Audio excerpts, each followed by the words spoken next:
What's up everyone, John Rettinger from Techno Buffalo here with an unboxing of what's sure to be one of the hottest handsets this holiday season for professionals and consumers alike. This is the Droid Pro for Verizon Wireless. Let's get started.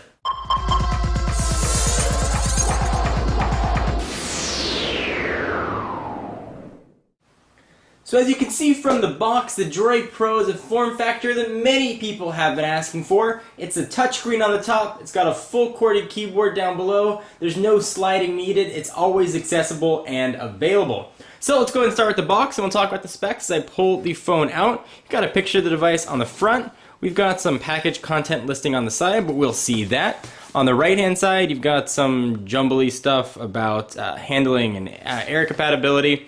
Another picture of the device on the back. Alright, let's go ahead and dig in. Here is the Droid Pro, which is sort of like the Randy Quaid of smartphones. It might not be the best looking out there, it's not going any beauty contests, but you know it's going to do a good job, it's going to be reliable, and it's going to be able to get you where you need to go. Alright, so let's go ahead and pull this thing out, push it off the side for just a minute, and see what else we're going to get in the box. This is actually one of the devices that I mentioned as being one of the hottest and probably most desirable smartphones for this holiday season. So we've got a micro USB charging port, or charging cable rather, with the wall adapter. We've got the back of the phone, we're going to need that. Got a few European adapters here, and we'll go ahead and talk about why those are here. And some are European, some are for other countries, and will work in other countries. So go ahead and push those out. And they do come with 3 separate ones, and I'll show you which ones they are in case you're going to be traveling. Don't ask me to name the countries that they are for. Go ahead and see what both of those are. And the third. Alright, so we've got a battery, which we'll talk about capacity-wise again in just a minute. It's a nice heavy battery actually. And we've got a micro USB cable.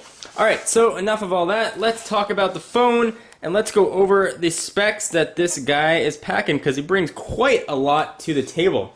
It's going to set you back about $179 on a 2-year contract, and this is a global phone with 3G compatibility. It's actually 3G radios that'll work in the US, but the phone is not going to be unlocked. And if you want to see something very weird and something you're not used to, if you turn it over, you've got a SIM card slot. A few of the Verizon global phones have this. It's still a little strange to see a Verizon branded SIM card in the device. Kind of fun. Alright, so it does have a 3.1-inch TFT capacitive touchscreen with a resolution of 320 by 480. The battery that we just mentioned is 1,420 milliamp hours, so you should be able to get a decent amount of use out of it. Probably about 6 to 7 hours of talk time. This guy is running Android 2.2 with a new version of Moto Blur on top. It's got a TI OMAP 1 GHz processor, so it should be plenty fast. 512 megabytes of RAM are going to help that. On the back, we've got a 5 megapixel camera with dual LED flash and autofocus. And that same lens can shoot 720p video, so it's going to be 720 by 480 at 30 frames per second. And of course, it's got Wi-Fi. Interestingly enough, it's got Wi-Fi B, G, and N. Let's go ahead and power it on and see what we can expect from the Droid Pro. This phone really does bring a lot to the table. Global roaming capabilities, a full QWERTY keyboard, which we'll see if it is worthwhile or not, and a lot of networking options and supposedly very long battery life. Let's go ahead and pop it in, and I'll go ahead and power this guy on. Alright, so we put the back on, and I know how much you guys love when I leave stickers on the devices, so I will pull it off. And the back is made of just plastic. It's not soft touch, sort of has that fingerprinty look to it, just hard plastic, and there's a bit of a hump there on the side for the camera. The front, we'll go ahead and peel off the label here as well, see if we get that whooshing noise that everybody loves. And we do, and this is running Moto Blur. Sometimes these phones don't necessarily have a search button. If you look at some of the other Moto Blur options, this one actually does have that search button. The buttons are capacitive.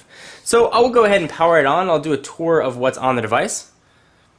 And while that's doing its thing, so as we just talked about, you have 4 capacitive buttons that are sitting below the 3.1-inch screen. You do have a full QWERTY keyboard here. Let's do a first blush and see how this keyboard feels. The keys are beveled and slightly rounded. They do have a decent amount of throw to them. The number keys are embedded. And overall, I think it feels very nice. We'll see how it works, though, in some real-world usage. On the left-hand side of the device, we've got a volume up and down, micro USB charging port. On the right, we've got a hard button, probably for, as it yells at me, Droid. I assume that's going to be a camera shutter button, but you can set that for whatever you like. On the top, you've got your lock and power button, 3.5mm headset jack, and there is some Droid action going on here. Welcome to the Droid Pro. I'll go ahead and do the setup and come back and show you what that looks like.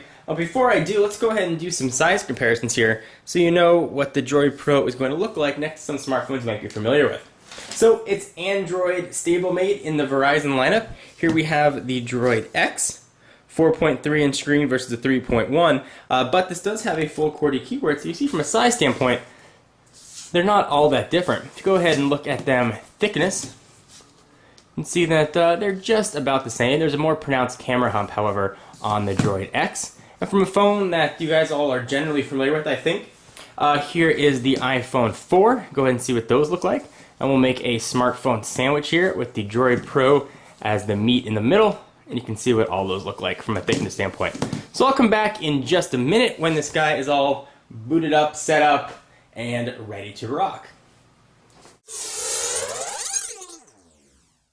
To program or activate your phone, so I'm activating the phone right now, obviously, but the speaker volume on this is actually surprisingly loud, and I wanted you guys to hear it in this initial video. I'm quite surprised at how loud this is. So I'll go ahead and push 1 and let it do its activation. But if you're worried about speakerphone volume on your mobile device, not going to be a problem right here. The phone is now being activated.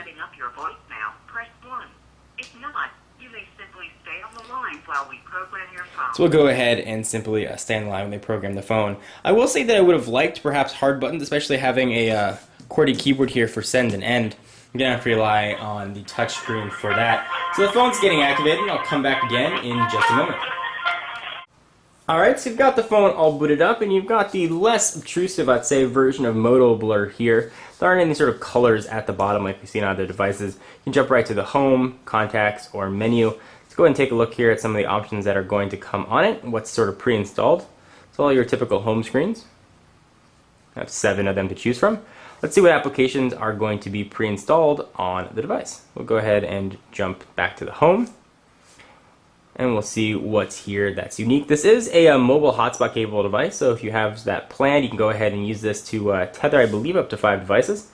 You can see all the applications that are going to come pre-installed here. And there are quite a bit, including Skype Mobile, which is always handy to have. VZ Navigator's here on board as well. Looks like there's a demo for Need for Speed Shift. You've got, of course, Google Maps navigation, which is awesome, by the way. Totally free and surprisingly still in beta. Got some mobile share and some Moto Blur apps. Overall, this has been the phone that I know a lot of people have been waiting for. There's been a lot of times when I've been really wishing I had a full QWERTY keyboard, and without having to give up the touchscreen or having to sort of slide something out and give up the thinness of the candy bar form factor. So this is the phone that I know a lot of Verizon users have really been looking forward to, myself included. So I'll put it through the paces and let you guys know what I think. If you have any questions or things that you want to see in the review or see covered, be sure to leave them in the comments. I'm John Rettinger from Techno Buffalo. Be sure to check out the website for all of your tech news. For exclusive content, check me out at Twitter, twitter.com/John4Linkers. All the links will be down in the what have you. I'll see you guys in the next video. Bye.